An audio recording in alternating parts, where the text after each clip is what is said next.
Salut à tous, on se retrouve aujourd'hui pour parler du Real Madrid en ce dimanche 18 septembre et on commence directement avec les photos de l'entraînement. C'était hier pour préparer le derby ce soir. Le Real Madrid se déplace, bon pas très loin, c'est du côté de l'Atlético Madrid, hein. C'est le derby, c'est pour cette journée de Liga. On est concentré sur le derby, donc voilà les photos hier. On peut voir par exemple, donc, tiens, là, Asensio ou même David Alaba, Eden Hazard avec Rudiger. On peut voir aussi Tchouaméni ou même Rodrigo, hein. Peut-être les deux là pourraient commencer titulaires. Je vous montrerai la compo probable d'un côté Real Madrid. Là dans quelques instants, Thibaut Courtois qui aura certainement du boulot à faire, hein, ce soir du côté du Wanda Metropolitano.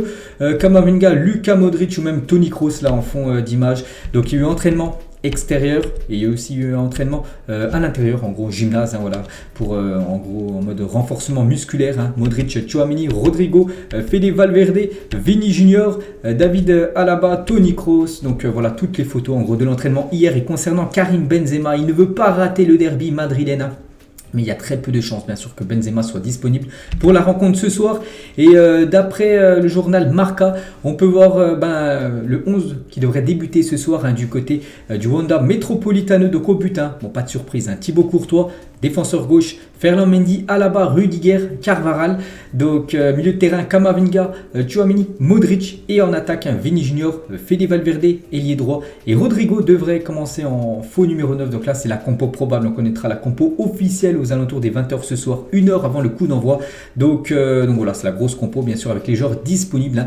Donc en espérant qu'avec cette compo, bien sûr, le Real Madrid puisse faire le 9 sur 9, parce qu'actuellement, c'est 8 matchs cette saison, 8 victoires, hein. Ce serait bien sûr, hein, de faire la 9e victoire, en plus du côté du voisin de l'Atlético Madrid. Et les confrontations entre le Real Madrid et l'Atlético, il y a eu plus de 229 matchs, hein, entre les deux clubs de Madrid. 113 victoires pour le Real Madrid, 57 victoires pour l'Atlético, 60 tirages, donc en gros je pense que ça doit être 60 matchs nuls, hein. 376 buts pour le Real Madrid, 283 pour l'Atlético. On peut voir quand même que les stats sont favorables au Real Madrid. On espère que ce soir ça sera la 114e victoire pour le Real Madrid, hein, contre le voisin de l'Atlético Madrid.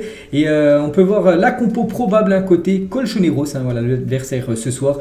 Donc avec une défense à 3, avec un milieu à 5 et 2 attaquants, Félix et Matheus Cunha. Donc voilà normalement à quoi devrait ressembler, hein, cette compo pour les Colchoneros ce soir.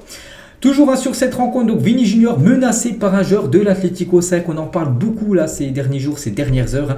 Donc c'est Koké, les gars, qui avertit Vini et ses célébrations avant le derby de ce week-end, hein, voilà, avant le match ce soir. Il y aura des problèmes, c'est célèbre comme ça au Wanda, c'est certain et c'est normal, hein. C'est par rapport quand Vini Junior, en gros, quand il marque un but, il fait une petite danse. Et voilà, Koké, les gars, il a dit qu'il n'acceptera pas si Vini Junior ce soir fait une danse, enfin s'il est buteur et s'il fait une danse du côté du Wanda Metropolitano, donc ça se passera mal, hein.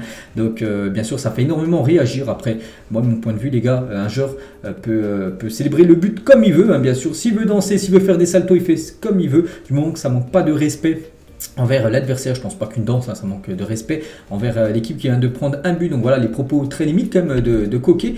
Et les propos aussi très limites, hein, de Pedro Bravo dans El Chiringuito TV, hein, sur Vini Junior. Tu dois respecter l'adversaire. Si tu veux danser, tu retournes au Brésil, mais ici en Espagne, tu dois respecter tes rivaux et arrêter de faire le singe, hein. Donc voilà ce qu'il a pu dire dans l'émission célèbre, hein, en Espagne, El Chiringuito TV, cette personne là, avec le costume gris. Donc bien sûr ça fait énormément réagir. Et Vini Junior, les gars, il est sorti du silence, par rapport, voilà, ces menaces, hein, voilà, de Koké ou même de ce commentateur de l'émission El Chiringuito TV. Donc il a mis, hein, sur son compte Instagram, donc une longue vidéo. Donc en gros, voilà, on peut voir le gros message, hein, qu'il a mis, bien sûr, Vini Junior. Donc on va revenir, hein, sur ce qu'il a dit. On dit que le bonheur dérange, le bonheur d'un Brésilien noir vainqueur en Europe dérange bien plus, mais mon désir de gagner, mon sourire et l'éclat de mes yeux sont bien plus grands que ça. Il a également dit, je le répète aux racistes, je n'arrêterai pas de danser, que ce soit au Sambadrome, au Bernabéu ou ailleurs. Donc voilà, il avertit tout le monde. Voilà, si ce soir il est buteur, il fera une petite danse. Il a bien raison, tout simplement, Vini Junior. Donc voilà, il a mis les choses au clair, hein. Il n'écoute pas les menaces, hein, voilà, que ce soit du commentateur ou même de Koké, hein, par rapport, voilà, que ça se passera mal s'il fait bien sûr sa danse, s'il est buteur ce soir. Voilà, qu'il fasse ce qu'il veut, bien sûr, hein, Vini Junior, hein. Chaque joueur fait ce qu'il veut, hein, comme célébration, comme je l'ai dit là il y a quelques instants. Il a reçu beaucoup de soutien, Vini. Tout d'abord, le communiqué officiel de la part du Real Madrid, hein, qu'on a pu voir, hein, c'était hier. Donc si on l'ouvre, hein, donc je ne vais pas tout lire, voilà, juste lire le deuxième paragraphe, hein. Le Real Madrid souhaite apporter tout son soutien et son affection à Vini Junior, un joueur qui comprend le football à travers une attitude face à la vie basée sur la joie, le respect et le fair play, hein. Le football, sport le plus mondial qui existe, doit être un exemple de ses valeurs et de la coexistence, hein. Donc voilà, bien sûr, le club apporte énormément son soutien au joueur Vini. La même chose pour ses collègues du côté du Real Madrid. Rodrigo à Vini Junior continue juste la danse, mon frère. La même chose pour Eder Militao à Vini Junior, mon frère, célèbre début et ton droit. Et aucun commentaire raciste ne t'enlèvera ça, compte sur moi. La même chose pour Ronaldo, ancien joueur du Real Madrid. Donc votre danse ne manque de respect à personne, contrairement au racisme, il manque de respect, exclut, blesse et tue. Et la même chose pour la légende Pelé, les gars, aussi qui a interagi bien sûr dans cette affaire, voilà, des danses de Vini Junior. Le foot, c'est la joie, c'est une danse, c'est une vraie fête. Bien que le racisme existe toujours, nous ne permettrons pas que cela nous empêche de continuer à sourire et nous continuerons à combattre le racisme de cette façon en luttant pour notre droit d'être heureux. Donc voilà, toutes les déclarations, on va dire. Par exemple, une aussi de Thiago Silva sur Instagram. Danse toujours, mon frère, sois toi-même, tout simplement. Tout le temps, ne laisse personne prendre votre bonheur. Ce n'est pas un manque de respect de faire une danse après un but. Ou même Xavi, les gars, même du côté du FC Barcelone, bien sûr, ils soutiennent, on va dire, Vini Junior par rapport à ses danses. Chacun célèbre comme il le souhaite sans être irrespectueux. C'est un acte d'euphorie. Chacun le fait comme bon lui semble. Donc voilà, il a reçu énormément de soutien. Et bien sûr, nous aussi, on lui envoie énormément de soutien à Vini. S'il veut continuer à danser, qu'il continue à danser après ses buts, bien sûr. Donc voilà, des photos, bien sûr, de Vini Junior. Et voilà, ce qu'on pouvait dire, bien sûr, sur ça. Et toujours avec Vini Junior, il a fait aussi quelques déclarations hors, voilà, par rapport à ses danses sur la saison actuelle. Tout d'abord sur ce match ce soir, nous travaillons dur pour arriver dimanche pour le derby contre l'Atlético et faire un grand match en espérant qu'il fasse un grand match, même qu'il soit buteur et qu'il fasse cette danse. Vini, toujours avec lui, je veux que cette saison soit comme celle de l'an dernier, voire meilleure. J'ai la confiance de l'entraîneur pour être calme devant le but et je continue à travailler dur pour continuer à évoluer chaque jour. Il a également dit à tous les efforts que nous avons fournis pendant la pré-saison comptent beaucoup en ce début de saison. Les clés d'un bon départ sont le travail et le mélange de la jeunesse et de joueurs plus expérimenté. Donc voilà tout ce qu'il a pu dire, bien sûr. Il espère en gros faire une meilleure saison cette saison que la saison dernière, où déjà il a été vraiment énorme la saison dernière. Il a quand même passé un cap la saison dernière par rapport aux saisons passées. Et toujours avec Vini Junior par rapport à son magnifique début de saison, donc simplement mérité parce qu'il a reçu le trophée du meilleur joueur du mois d'août du côté du Real Madrid. Félicitations bien sûr à Vini Junior, ce trophée remis par le journal Marca. Du coup, le programme du Real Madrid, donc ce soir, jeudi, le choc contre l'Atlético Madrid. Ensuite, ça sera la trêve internationale. Et après, le 2 octobre prochain, ça sera un match au Santiago Bernabéu. La réception de Osasuna, de nouveau après une réception en Ligue des Champions contre le Shakhtar. Puis après, ça sera un déplacement du côté de Retafe après le Shakhtar. Puis après, il y aura le Barça, le Classico prévu le 16 octobre prochain. Donc voilà le gros programme du Real Madrid après la trêve internationale. Et les joueurs, les gars, il y a beaucoup de joueurs du Real Madrid. Quelques-uns qui sont convoqués en équipe nationale, par exemple Fede Valverde est convoqué bien sûr avec l'Uruguay. Eden Hazard et même Thibaut Courtois sont convoqués avec la Belgique, Tchouaméni, Camavinga avec la France, Alaba avec l'Autriche. Voilà, il y en a beaucoup bien sûr qui sont convoqués pendant cette trêve internationale, ou même Luna qui est convoqué avec la sélection ukrainienne. On va parler de Camavinga et parmi les 40 finalistes pour le Golden Boy 2022. Donc le Golden Boy 2022, enfin le Golden Boy en gros c'est le Ballon d'Or Junior et il figure parmi les 40 joueurs potentiels qui peuvent remporter ce trophée.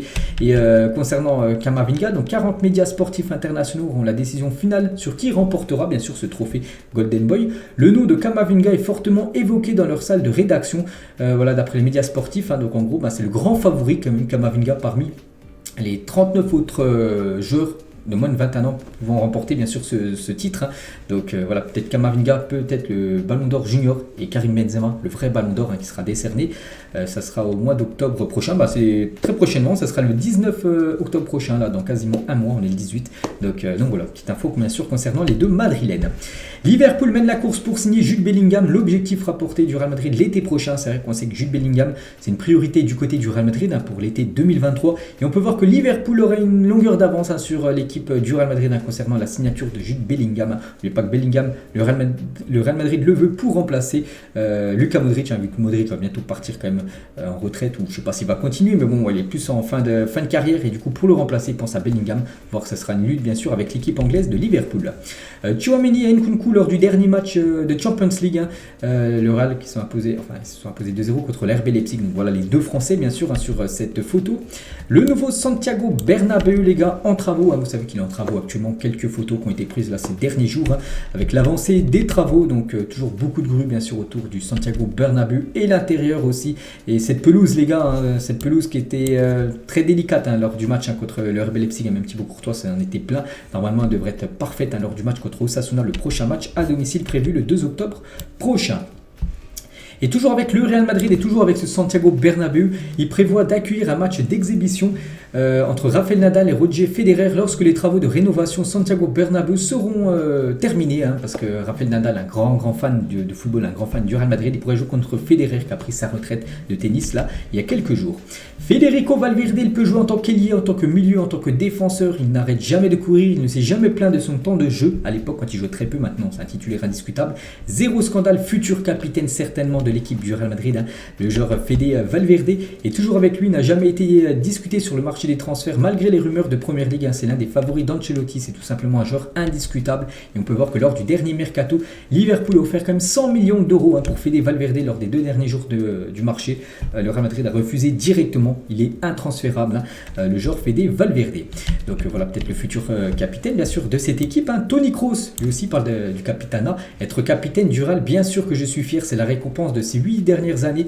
Pouvoir jouer avec le Real Madrid dans ce stade en tant que capitaine était formidable, je dois l'admettre. Il a également dit l'hymne de la Ligue des Champions a commencé et je pensais que le Celtic Park allait s'effondrer. Incroyable, je n'ai jamais vécu rien de tel. Avant de débuter le match, j'ai dit là-bas, nous perdrons déjà 2-0 par rapport à cette magnifique ambiance qu'il y avait du côté du Celtic Park. Bon, après, le Real Madrid a quand même géré le match avec une belle victoire 3-0 du côté du Celtic Glasgow.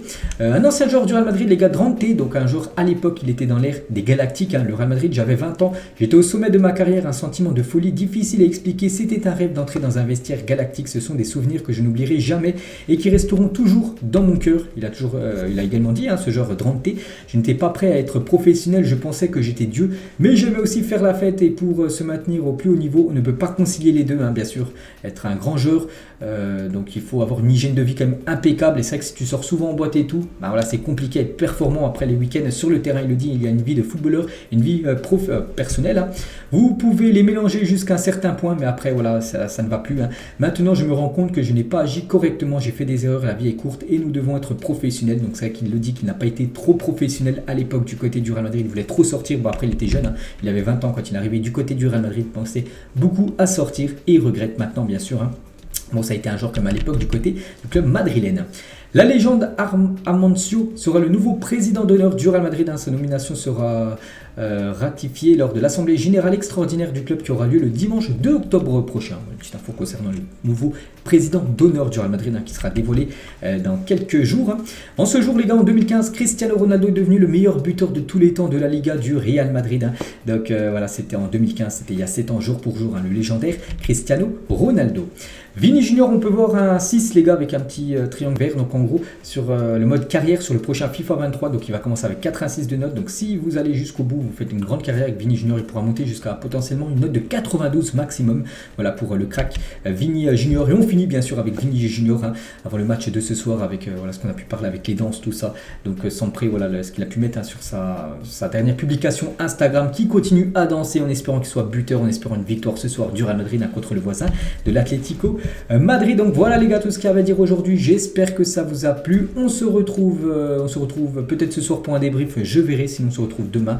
On parlera cette fois-ci du FC Barcelone. Bonne journée à vous, bon dimanche à vous, bon week-end et à demain.